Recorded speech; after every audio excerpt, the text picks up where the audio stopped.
How many steps does it take for a smart factory to take rolls of steel and turn those into a complete car? The answer, just 4. Step 1. Stamping. Steel plates are stamped to make the various body parts. Step 2.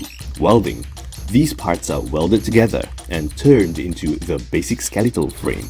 Step 3. Painting. The paint shop then puts on protective sealing and painting.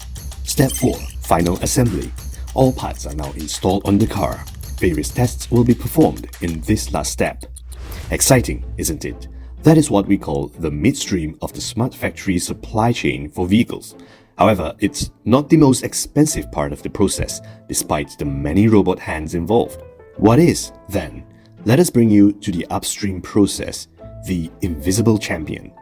Upstream operations mainly involve the supply of key raw materials and components. As for the battery, motor, and electronic control systems, which distinguishes smart vehicles from traditional fuel vehicles, those account for an estimated 50% of the total cost of producing a car.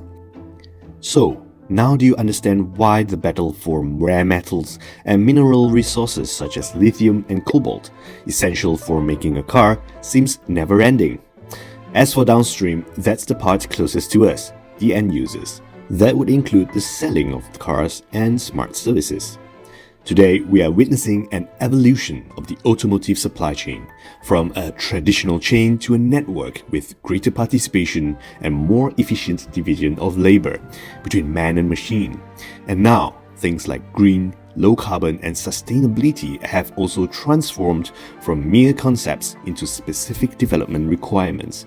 Those areas are set to become a core part of how enterprises involved in the supply chain remain competitive. In 2022, electric car sales exceeded 10 million for the first time ever. That meant a total of 14% of all new cars sold were electric, according to the International Energy Agency.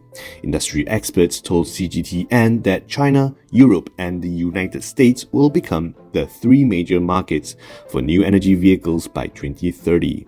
By then, the size of the global smart vehicle market is expected to increase tenfold, reaching nearly 240 billion.